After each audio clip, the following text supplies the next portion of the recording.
the Mazdan way, Humata, Huxta, and Hwarsta.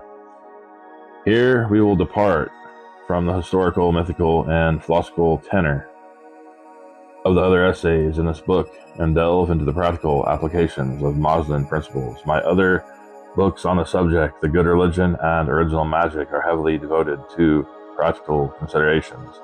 The essence of the practice of the good religion is said to be summed up in 3 Avestan words: Humata, Huxta, Hwarsta. Good thoughts, good words, good deeds. This is all well and good, but most people need more to go on than that to begin to practice this newest and oldest spiritual tradition in the world. Here, in as few words as possible, I wish to lay out the essence of what one needs to do. It will be noted that there are 12 points to this curriculum, one for each of the normal letters of the Pahlavi alphabet, one each also for every word, and the most basic mantra of the good religion, the Hashem Vohu. Those of us who are actually working in the spiritual and ethical system of the Mazdan way naturally struggle with what the 3 pillars of the formula good thoughts, good words, good deeds actually mean and how to practice the method. I hope this offering will be of some help.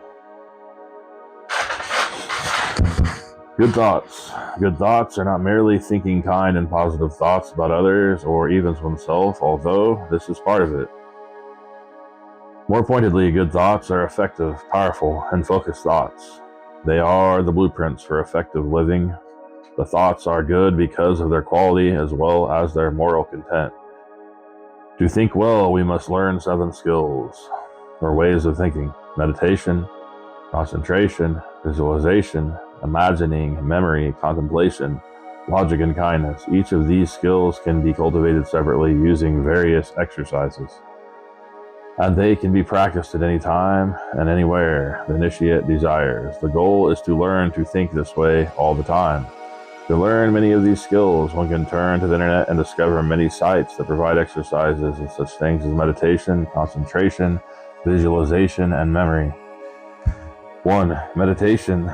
There are many kinds of meditation, but all are basically a form of an objectless stilling of the mind. You can learn to meditate in many ways and from many sources. It comes naturally to some, others need to persevere. It is an essential practice of Buddhism, but all is well known to Zarathustra himself. The most basic form which should be mastered is silent meditation, without an object or specific idea in mind. Simply sit in a comfortable way, observe your mind, and best of all, gaze into the flame. Keep your mind free of specific thoughts, ideas, feelings, or sensations. Your body and mind, or more accurately, attendant devas, will try to distract you and lead you astray. Simply and gently ignore them. Return your mind to its relaxed, open state. Eventually, you will arrive at a place of tranquility. 2. Concentration. Unwavering, steady, and one-pointed concentration. Attention to a train of thought, object, or sequence of actions. To concentrate is to enact one's will on a single direction. Your mind should be relaxed but focused on the object at hand to the exclusion of all other thoughts, feelings, or sensations. 3. Visualization, imagination. Like concentration, visualization is a skill to be learned. This skill involves being able to see in your mind's eye objects or sequences of events which you have created by an act of will. Some do this with their eyes open, some closed. This skill is also encompassing the power of positive thinking, imagining that what you desire and making it real in your mind diminish before it is made manifest in reality. Getting. These are the skills made popular in the video called The Secret. All great things must exist first in the mind, then in the world. It is the power of inventive thought. Zarathustra was the first teacher of this kind of thinking. 4. Memory, remembering. Memory is a complex faculty of the mind. On one level, it is the ability to remember a grocery list. On another, to memorize passages of text, mantras, etc. And on another, it is the recollection of events of the past, both historical and in one's own life. More importantly, however, it is the recollection of our lives in the higher heavenly realm of Menej. You should engage in exercises to strengthen the memory, such as those found in books on the subject. Begin to memorize mantras for Mazdan ritual and keep doing this exercises to remember higher reality, include the cultivation of attention to the meaning of the mantras. The ideas and practices of XII Gurdjieff are drawn from Central Asian models. Books such as the Gurdjieff work and the Master Game are useful. This goes back to the craft or recollecting called Maratra and Vestin. 5. Logic. Read a basic textbook on logic and logical thinking and argumentation. This is a weapon to have learned. Once you learn the logic, you can argue better. Not just more effectively, but also better at arrive at the truth that matters to yourself. You can make your points, articulate your thoughts more perfectly. At the same time, and just as of great value, you can recognize the logic of the arguments of others and disarm them.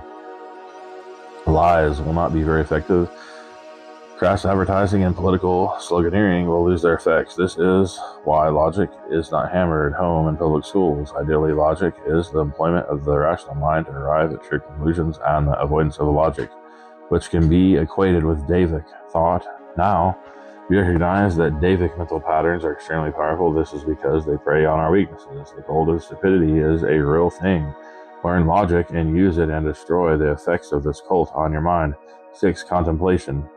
This is a complex process. It takes the 5 basic skills already discussed and brings them to bear and in a definite purpose. When one contemplates something, there is an object present. You contemplate a concept, a symbol, a myth, etc. You meditate on an object. You have a problem to solve, something to understand on a deeper level. 7. Kind thoughts. By thinking kind and caring thoughts, and by thinking well of your fellow human beings and of the world as a whole, you make yourself more effective and more likely to succeed in life and make the world your friend, and happiness will be closer at hand. One must also practice ethical thought. This is respectful of the existence of others. Ethical thought precedes ethical words and actions. Thought lays the groundwork for verbalization and even verbal thought and eventual actions. We must realize that whatever the appearances might be, all individual human beings are also animated by the holy Hwarsta, even if they have forgotten it. Reminding them of this in subtle ways is always good. Good words. The average Joe might hear the phrase good words and think that must mean you don't say any bad words. Well, Joe, it is probably right to an extent. People who drop the F-bomb every third word are certainly not masters of their Huxta. But it's not because they are immoral, rather it is because they are ineffective or even counterproductive in their speech. To practice Huxta, one must speak well, effectively, ethically, and be able to recite well the mantras. Good words involve recitation of the Vestin mantras necessarily for ritual and religious work. The speaking of these formulas out loud is essential in the phase of practice. One must master ethical speech as well as beautiful speech rhetorically and grammatically. 1. Mantra. Learn various mantras of the Mazdan way by heart. The first ones to be learned are the Ashambhu and the Ohunvar and the other mantras that are necessary for the performance of more elaborate rituals. The work of learning how to pronounce them, memorizing them, and finally reciting them regularly until they become second nature to you will be found to be worthwhile. When these are well performed, you will actually be resonating with those who first sang these mantras thousands of years ago and thousands of miles away. You and they will become unified in a community of truth and order. Asha. 2. Rhetoric. Grammar. Pay attention to your grammar and the language in which you express your ideas. Learn techniques of organizing thoughts and words in ways that will be clear for explanations, persuasive for appeals, logical, and an investigation of truth and engaging entertainment. If you didn't pay attention in freshman English, it's time to revisit those lessons and learn them.